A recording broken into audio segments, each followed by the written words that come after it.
Discussion চেনেললৈ সকলোকে স্বাগতম জনাই আমি আজিৰ পাঠ আৰম্ভ কৰিবলৈ লৈছোঁ। আজিৰ পাঠত আমি ত্ৰিকোণমিতিক অভেদাৱলী সম্পৰ্কে আলোচনা কৰিম। যেটা ত্ৰিকোণমিতিক অভেদাৱলী বুলি কৈছে, অভেদাৱলী অভেদ মানে কি, আমি সেই কথাটো নিশ্চয় মনত আছে যে অভেদ হ'ল এটা সমীকৰণ য'ত সেই সমীকৰণটোত থকা চলকৰ সকলোবোৰ মানৰ বাবেই সমীকৰণটো শুদ্ধ হয় বা সত্য হয়। এটা সমীকৰণক অভেদ বুলি কোৱা হ'ব যদি তাৰ প্ৰতিটো চলকৰ মানৰ বাবেই সমীকৰণটো সত্য হয়। এতিয়া ত্ৰিকোণমিতিক অভেদাৱলী বুলি ক'লে যে ত্ৰিকোণমিতিক অনুপাতৰ লগত জড়িত যিবিলাক সমীকৰণ আৰু যিবিলাক সকলো মানৰ বাবে সত্য হয়, যিহেতু ত্ৰিকোণমিতিকত আমি কোণৰ কথা আহে, গতিকে ইয়াত যিকোনো কোণৰ বাবেই এই ত্ৰিকোণমিতিক অভেদাৱলীবিলাক সত্য হয়। গতিকে ত্ৰিকোণমিতিত আমি অভেদ বুলি ক'লে ত্ৰিকোণমিতিৰ অনুপাতৰ লগত জড়িত যিবিলাক সমীকৰণ সিহঁতক আমি ত্ৰিকোণমিতিক অভেদাৱলী বুলি ক'ব পাৰিম। গতিকে এই ত্ৰিকোণমিতিক অভেদাৱলী সাধাৰণতে কোণৰ লগত জড়িত হ'ব। আমি ত্ৰিকোণমিতিক অনুপাত উলিয়াওঁতে পাইছিলোঁ যে এটা সমকোণী ত্ৰিভুজৰ সম্পৰ্কত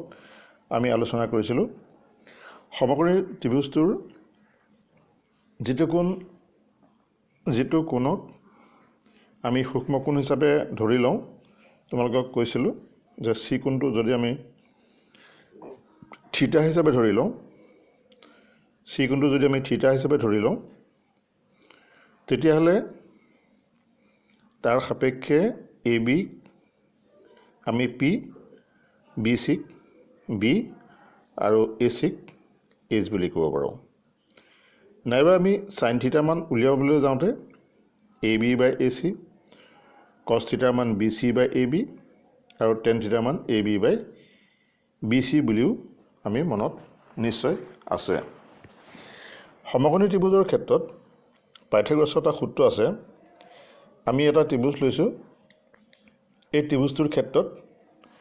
আমি যদি চি কোণটোক যদি আমি থিটা বুলি কওঁ, তেতিয়াহ'লে এই সমকোণী ত্ৰিভুজটোৰ ক্ষেত্ৰত আমি অভেদাৱলী প্ৰমাণ কৰি চাওঁ, অভেদাৱলী উলিয়াই চাওঁচোন যে চি কোণটো থিটা, অৰ্থাৎ চি কোণৰ সাপেক্ষে আমি এ বিক পি বুলি ক'ম, বি চিক বি বুলি ক'ম আৰু এ চিক এইচ বুলি ক'ম। এতিয়া সমকোণী ত্ৰিভুজটোৰ ক্ষেত্ৰত আমি পাইথাগোৰাছৰ সূত্ৰ মতে জানো যে এ বি স্কোৱাৰ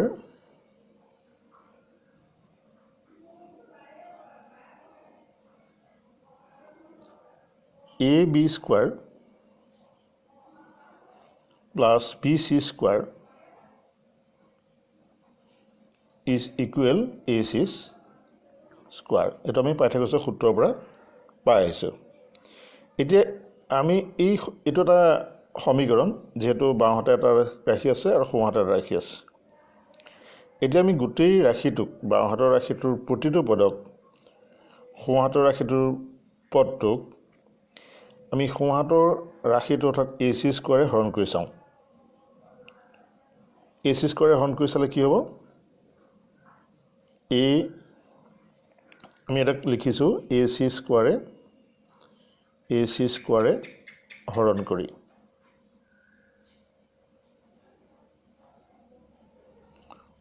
আমি পাম A B square divided by A C square plus B C square divided by A C square is equal A C square divided by A C square. আমি এতিয়া স্কোৱাৰবিলাকক, যিহেতু দুইটা ৰাশিতে স্কোৱাৰ আছে তলে ওপৰে, গতিকে আমি হোল হিচাপে লিখিব পাৰিম, অৰ্থাৎ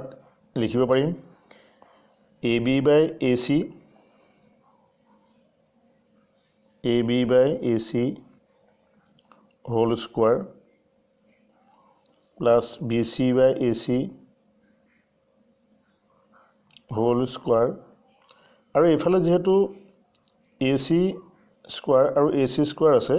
তাৰ মানটো হ'ব একেটা ৰাশি গতিকে 1 হ'ব এতিয়া আমি প্ৰথম অনুপাতটো চাওঁ AB by AC AB by AC সাধাৰণতে আমি পাম ইয়াৰ মানটো পাম আমি sin থিটা আৰু দ্বিতীয় ৰাশিটোত BC by AB তাৰ মানটো পাম cos থিটা গতিকে AB by AC whole square plus BC by AC whole square গতিকে প্ৰথমটোত আমি পাম sin থিটা তাক হোল স্কোয়াৰ হ'ব sin স্কোয়াৰ থিটা দ্বিতীয়টোক পাম আমি cos থিটা গতিকে cos square theta is equal 1 গতিকে আমি এই ইয়াৰ পৰা লিখিব পাৰিম যে sin স্কোয়াৰ থিটা plus cos square theta is equal 1 এটো হল ত্ৰিকোণমিতিক এটা অভেদাৱলী অৰ্থাৎ যিকোনো থিটাৰ মানৰ বাবে ই সত্য হ'ব গতিকে আমি এটো এক নম্বৰ অভেদাৱলী পালো sin square theta is sin square থিটা plus cos square theta is equal 1 ইয়াৰ পৰা আমি আসলে বিভিন্ন মান লিব পাৰো sin থিটা মান যদি উলিয়াব পাৰো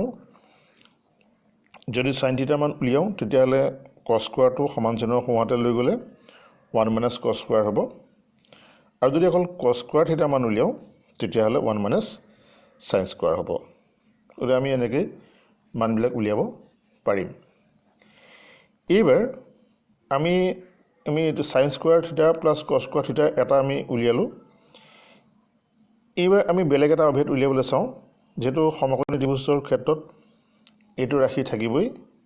যে AB square plus BC square equal AC square এইটো ৰাশি থাকিবই গতিকে ইয়াক এবাৰ যোৱাবাৰ আমি AC স্কোয়াৰ হৰণ কৰিছিলো এইবাৰ আমি তাক AB স্কোয়াৰ হৰণ কৰি চাওঁ কি হয় যে এইবাৰ আমি কৰিছো AB স্কোয়াৰে হৰণ কৰিছো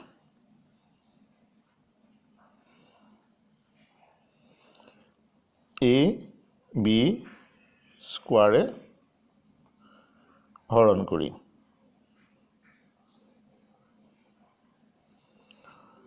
আমি হৰণ কৰি চাওঁ AB স্কোয়াৰ ডিভাইডেড বাই AB স্কোয়াৰ ইয়াত একেটা ৰাশি হৰণ কৰিছো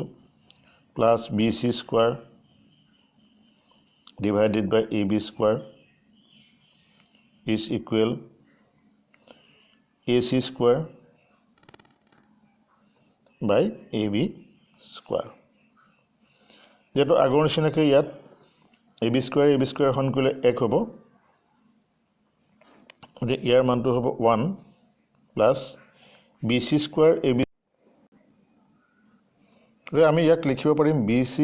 যেটো AB square divided by AB square equal 1 হল ইয়াক আমি লিখিব পাৰিম BC by AB whole square BC by AB whole square হিচাপে লিখিব পাৰিম আৰু ইয়াক লিখিব পাৰিম AC by AB whole square এটা BC by AB মানে কি হ'ব যেহেতু আমি AB by BC মানে পাইছিলো 10 গতে BC by AB মানে হ'ব cot and AC by AB গতে ইয়াৰ মান আমি পালো cot আৰু AC by AB যেহেতু BC by AB মান আমি পাইছিলো AC by AB by AC পাইছিলো sin গতে AC by AB ওলোটা ইয়াৰ মানটো আমি পাম cosec গতিকে আমি তাৰ মানটো যেটো অনুপাতবিলাক মনত আছে যে অনুপাতবিলাক আমি বহাই দিলো গতিকে তাৰ মানটো হ'ব 1 plus BC by AB মানে হল cos square theta আৰু ইয়াৰ মান পাম আমি cosec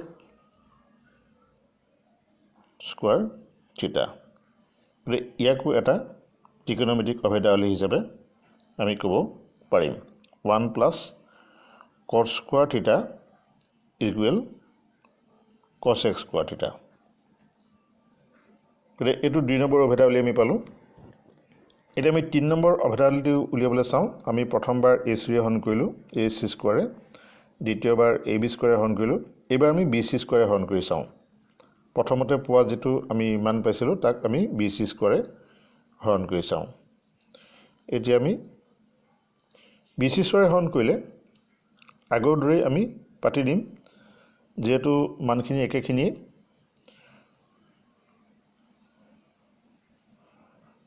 গতিকে AB square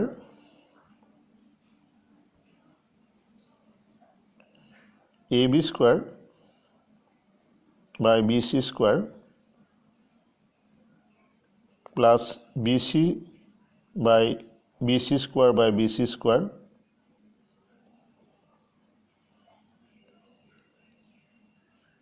equal AC square by BC square যেটো এই BC স্কোৱাৰে কটাকটি যাব AB by BC মান আমি উলিয়াই চাওঁ AB by BC হ'ব 10 গতিকে AB by BC মান আমি লিখিব পাৰিম 10 থিটা যেটো স্কোৱাৰ আছে 10 স্কোৱাৰ থিটা হ'ব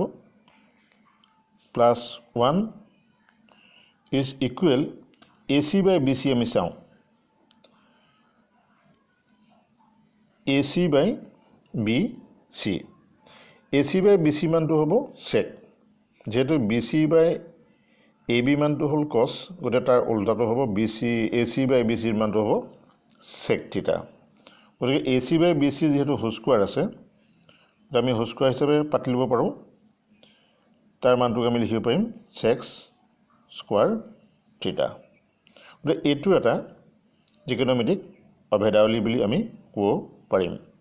গতিকে আমি ইয়াত তিনটা ত্ৰিকোণমিতিক অভেদাৱলী পালো প্ৰথমটো হ'ল sin স্কয়াৰ থিটা প্লাস cos স্কয়াৰ থিটা 1 দ্বিতীয় নম্বৰটো হ'ল cos square cos 1 plus cos square থিটা equal cos স্কয়াৰ থিটা আৰ তৃতীয়টো পালো tan স্কয়াৰ থিটা plus 1 is equal sec square থিটা বা আমি এক বিভিন্ন ধৰণে ক'ব পাৰো sec স্কয়াৰ থিটা is equal 1 plus tan square থিটা নাইবা আমি ইয়াক এনেকৈও লিখিব পাৰো যে আমি sec স্কয়াৰটো এফালে লৈ আহিলো বা tan স্কয়াৰটো আমি tan স্কয়াৰটো কিফালে লৈ গলো তেতিয়া আমি লিখিব পাৰিম sec square theta minus tan square theta is equal আমি 1 লিখিব পাৰিম tan square theta is equal 1 লিখিব পাৰিম বা আমি tan square theta equal sec square theta minus 1 লিখিব পাৰিম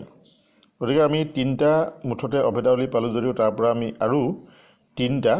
উলিয়াব পাৰিম অৰ্থাৎ প্ৰতিটোতে আমি তিনটাকে যদি অভেদাৱলী উলিয়াও তেতিয়ালে মুঠ 9টা অভেদাৱলী আমি পাম গতিকে সেইখিনি হ'ল নিজে আমি অপনয়ন কৰি এই মানখিনি উলিয়াব লাগিব ইয়াৰ পিছতে আমি অনুশীলনীৰ প্ৰশ্নসমূহলৈ গৈছো যেহেতু অনুশীলনীৰ প্ৰশ্ন আছে আমি অনুশীলনীৰ প্ৰশ্নসমূহ আৰম্ভ কৰিছো 1 number প্ৰশ্নটোত sin a sec a আৰু tan a এই ত্ৰিকোণমিতিক অনুপাত কেইটাক cot a দ্বাৰা প্ৰকাশ কৰিব লাগে গতিকে আমি ইয়াত sin a কাৰণে এটা কৰিব লাগিব sec a কাৰণে এটা আৰু tan a এই তিনিওটাকে আমি cot দ্বাৰা প্ৰকাশ কৰিব লাগে তে প্ৰথমটো আমি sin a ক্ষেত্ৰত বাছি লৈছো ত্ৰিকোণমিতিক যেটো আমি এটা অভেদ পাইছিলো সেই অভেদটো হ'ল sin a ক্ষেত্ৰত আমি জানো cos square equal 1 plus cos square a আমি এটো সূত্ৰ পাইছো আৰু তাৰ পৰা আমি সাইনত প্ৰকাশ কৰিব পাৰিম যেটো আমি এই পাঠতে আৰম্ভণিতে এটো সূত্ৰ উলিয়াই থৈ আহিছো cos square equal 1 plus cos square থিটা গতিকে আমি cos স্কয়াৰ থিটাটো আমি ভাঙি দিব পাৰো যে cos square equal 1 by sin square থিটা আৰু কিফালে আমি 1 plus cos স্কয়াৰ থিটা লিখিলো cos স্কয়াৰ থিটাটো ভাঙি দিলে হ'ব 1 by sin স্কয়াৰ থিটা যেহেতু cosec থিটাৰ মান হ'ব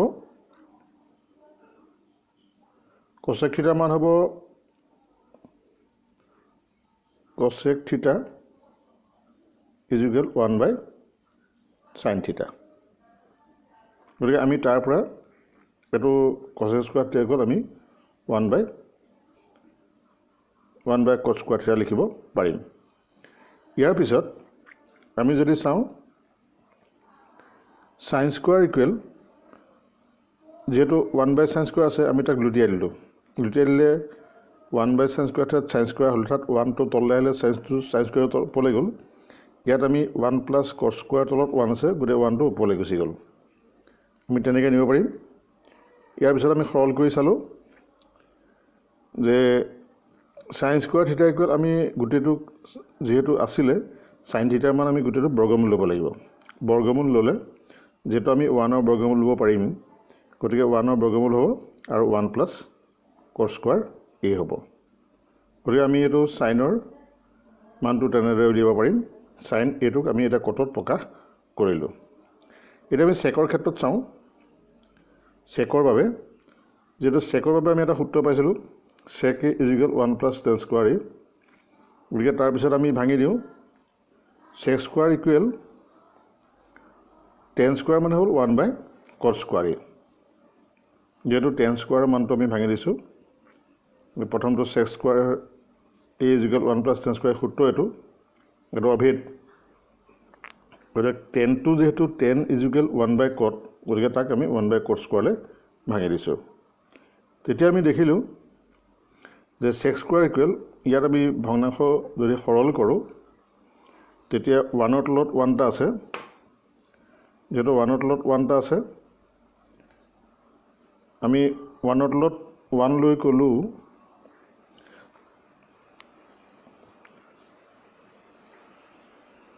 1 plus 1 by cot স্কয়াৰ থিটা cos স্কয়াৰ a তেতিয়া আমি এই 1 তলত যে 1 টা আছে 1 আৰু cos স্কয়াৰ লহাগু হ'ব cos স্কয়াৰ a তেতিয়া ইয়াত হ'ব cos স্কয়াৰ a plus 1 গতিকে আমি এটো তেনেকৈ কৰিছো cos স্কয়াৰ a plus 1 হ'ব তাৰ পিছত আমি যেহেতু sec স্কয়াৰ a পাইছো secৰ মানটো যদি উলিয়াও তেতিয়া তাৰ বৰ্গমূল ল'ব লাগিব secৰ মানটো হ'ব 1 plus cos স্কয়াৰ a আমি cos স্কয়াৰ a plus 1 বা 1 plus cos স্কয়াৰ a একেটাই হ'ব তাৰ বৰ্গমূল ল'লে আমি তলৰ ৰাশিটোৰ বৰ্গমূল ল'ব পাৰিম cos স্কয়াৰ a কিন্তু 1 plus cos স্কয়াৰ a আমি বৰ্গমূল ল'ব নোৱাৰিম গতিকে হেতু তেনেকৈ থাকি যাব গতিকে এটো আমি secত প্ৰকাশ কৰিলো এটা যদি কটত প্ৰকাশ কৰিবলগীয়া হয় তেতিয়াহলে কটৰ মানটো যেহেতু আমি জানো যে আৰু এটা আছে tan আমি এটা কথা জানো যে tan a is equal 1 by cot a গতিকে আমি tan টোক এনেদৰে কটত প্ৰকাশ কৰিব পাৰিম গতিকে এক নম্বৰ প্ৰশ্নটোত আমি sin a sec a আৰু tan a তিনিটাকে sin a আমি কটত প্ৰকাশ কৰিলো sec a কটত প্ৰকাশ কৰিলো আৰু tan a কো আমি কটত প্ৰকাশ কৰিব পাৰিলো যে আমি এটো প্ৰশ্ন এনেদৰে উত্তৰ কৰিব পাৰিম ইয়াৰ পিছৰ প্ৰশ্নটো 2 নম্বৰ প্ৰশ্নৰ ক্ষেত্ৰত লিখা আছে sec a সহায়ত a কোণৰ আন সকলোবিলাক ত্ৰিকোণমিতিক অনুপাত উলিয়াব লাগে আমি এই সূত্ৰবিলাক এইবিলাকৰ যোগেদি সূত্ৰবিলাক মনত ৰাখিব পাৰিম গতিকে আমি ইটোৰ পৰা সিটোলৈ অনুপাতলৈ পৰিৱৰ্তন কৰিব পাৰিম এটো আমি যদি চাওঁ সাইনৰ বাবে আমি যদি প্ৰথম উলিয়াও মানটো সাইনৰ বাবে উলিয়ালে যেহেতু আমি এটা সূত্ৰ আমি অভিধ এটা পাইছো sin square a plus cos square = 1 গতিকে আমি সূত্ৰ অভিধসমূহ কওঁতে কৈছিলো যে তাক আমি তিনটা সূত্ৰত কনভাৰ্ট কৰিব পাৰো sin square a = 1 minus cos square a আমি তেনেকৈ নিব পাৰো বা cos square a = 1 minus sin square a নিব পাৰো গতিকে আমি sin square a 1 minus cos square a লিখিলো ইয়াৰ পিছত sin স্কয়াৰ a আমি তাক secলৈ নিছো যেহেতু secৰ সহায়ত প্ৰকাশ কৰিব লাগে গতিকে 1 by cos square 1 by sec square 1/sec² মানটো হ'ব cos square a গতিকে আমি 1/sec² ভাঙিলোঁ ভঙাৰ পিছত আমি সৰল কৰি পালোঁ যে তলত লসাগু হ'ব sec² তলত লসাগু sec² এই 1ৰ তলত 1 টা আছে গতিকে 1 sec² a হৰণ কৰিলে sec² বাই যাব sec² a পূৰণ কৰিলে sec² হ'ব আৰু sec² হৰণ কৰিলে 1 হ'ব আৰু এইটো শেষত 1 হ'ব গতিকে আমি এইটো মান পালোঁ এতিয়া sin যেহেতু আমি sin square a মানহে পাইছিলোঁ সেইটো sin a অৰ্থাৎ স্কোৱাৰটো নাইকিয়া কৰি দিলে এই ৰাশিটোৰ ওপৰত বৰ্গমূল চিহ্নটো আহিব গতিকে বৰ্গমূল চিহ্ন ল'লোঁ চেকৰ বৰ্গমূল আমি ল'লোঁ sec a আৰু ওপৰ ৰাশিটো আমি বৰ্গমূল ল'ব নোৱাৰিলোঁ গতিকে এইটো এনেকৈ থাকি গ'ল গতিকে আমি ইয়াত sin a টোক প্ৰথম sec a ত প্ৰকাশ কৰিলোঁ ইয়াৰ পিছতে আমি আন মানবিলাকো তেনেকৈ পাৰিম cosটোক যেহেতু আমি ডাইৰেক্ট প্ৰকাশ কৰিব পাৰোঁ cosক আমি চিধা cos a সমান 1/sec a প্ৰকাশ কৰিব পাৰিম আৰু tan a টোক যেহেতু sec² a = 1 + tan² a গতিকে আমি যদি tan² মান উলিয়াওঁ তেতিয়া এই 1টোক সিফালে লৈ যাব লাগিব ইফালে লৈ গ'লে তাৰ আগত যিটো যোগ আছে এইটো বিয়োগ হ'ব এতিয়া tanৰ মান ইয়াত যেটা স্কোৱাৰ আছে ইয়াত tanৰ মান ল'লে ইয়াত বৰ্গমূল চিহ্ন ল'ব লাগিব গতিকে ইয়াতোত আমি tanৰ মানটো secত প্ৰকাশ কৰিলোঁ ইয়াৰ পিছতে আমি cosecৰ মানটো চাওঁ যে cosecৰ ইকুৱেল হ'ল cosec হ'ল 1/sin a গতিকে 1/sin a আমি তাক